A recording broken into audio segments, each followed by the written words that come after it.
Welcome to our channel. Let's begin the journey. Welcome to this explainer. Today, we're going to unpack one of the most fascinating stories in all of nuclear engineering.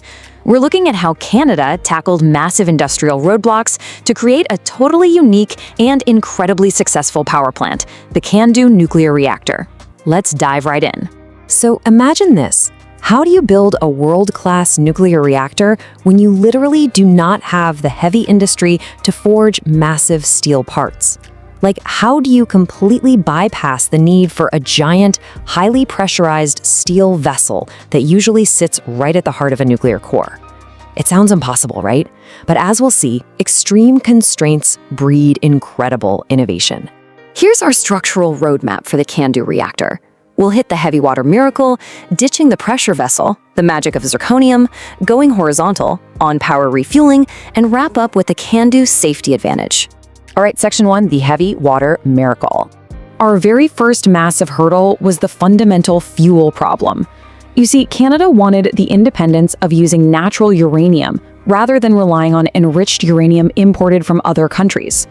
Now, standard reactors typically use ordinary light water as a moderator, and that requires enriched uranium to work. But CANDU uses heavy water, and that brilliant switch is what allows it to maintain a self-sustaining reaction with completely natural, unenriched uranium fuel. Heavy water is used specifically to maximize what we call the neutron economy. Basically, that means making sure enough free neutrons survive to go on and split other atoms. If you use ordinary light water, it just absorbs too many neutrons to keep the reaction going with natural uranium. But heavy water, it absorbs way fewer neutrons. It lets that unenriched fuel successfully maintain a critical, self-sustaining chain reaction. It's an absolute game changer. Moving on to section 2, ditching the pressure vessel. Zooming out from the atomic level to the industrial scale, Canada had a very real, very physical problem. They simply lacked the heavy industry capable of manufacturing a massive steel pressure vessel. Originally, they'd actually signed a contract to buy one from the UK, but when they realized these vessels would have to become absolutely enormous for larger reactors, well, they scrapped the massive pressure vessel design completely. They literally tore up their overseas contracts and pivoted to a totally different design using manageable pressure tubes instead. The crucial workaround here is that they replaced that huge pressurized tank with what's called a Calandria. Basically, a Calandria is an unpressurized reactor tank that relies on individual tubes to contain the hot pressurized coolant inside.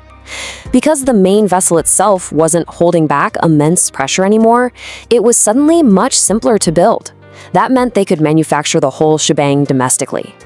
Section 3, the magic of zirconium. Now, using individual pressure tubes inside that Calandria introduced a brand new physics problem, and honestly, it threatened to kill the entire nuclear reaction. Think about it. If they built those individual pressure tubes out of standard steel, the massive amount of metal required inside the core would absorb way too many neutrons. It would act like a giant sponge, and that would stop the fission chain reaction dead in its tracks, meaning the reactor simply couldn't be made self-sustaining. Enter zirconium. This entire pressure tube concept was saved by this one material. Discovered largely through materials research at Chalk River, this magic metal has a remarkably low neutron absorption rate. It acts almost like a transparent window. It lets the neutrons pass right through the tube walls to reach the heavy water moderator without acting like a sponge and shutting down the reactor. Crisis averted. Okay, section 4, going horizontal. With the materials finally sorted out, the designers had to figure out exactly how to physically arrange these magical zirconium tubes inside the unpressurized Calandria tank. To give you a sense of scale here, a modern CANDU 6 core actually contains roughly 380 of these distinct individual fuel channels, all packed inside a core about 7 meters across. That's a lot of tubes.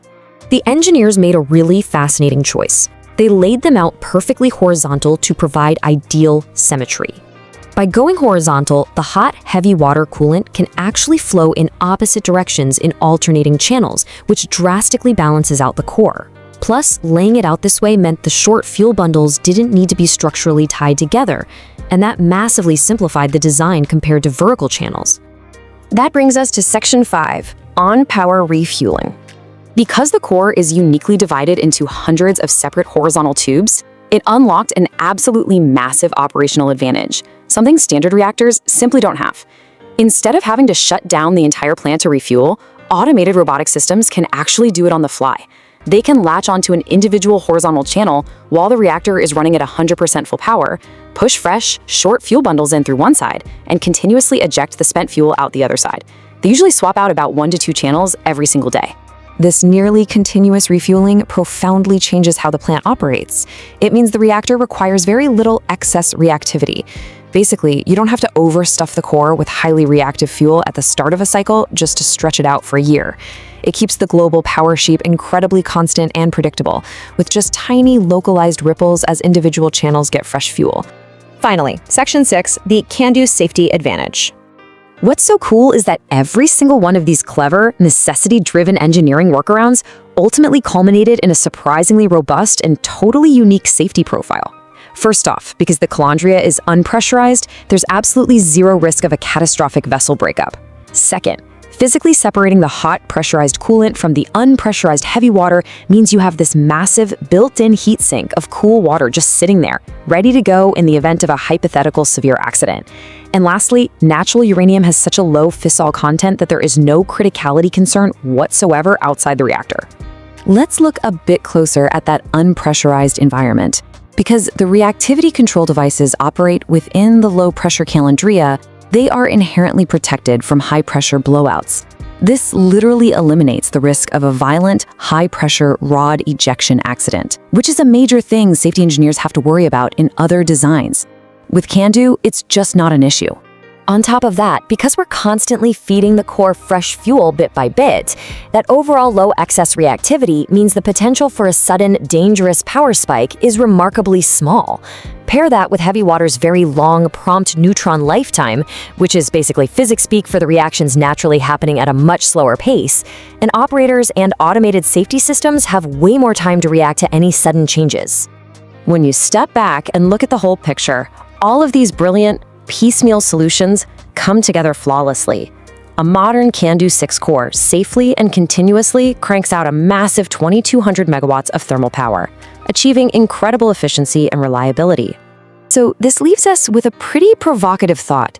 If the sheer lack of a heavy forging industry forced Canada to invent such a uniquely safe, efficient, and continuously operating system, what current limitations in our world might actually be the exact blueprint for our next great leap in clean energy?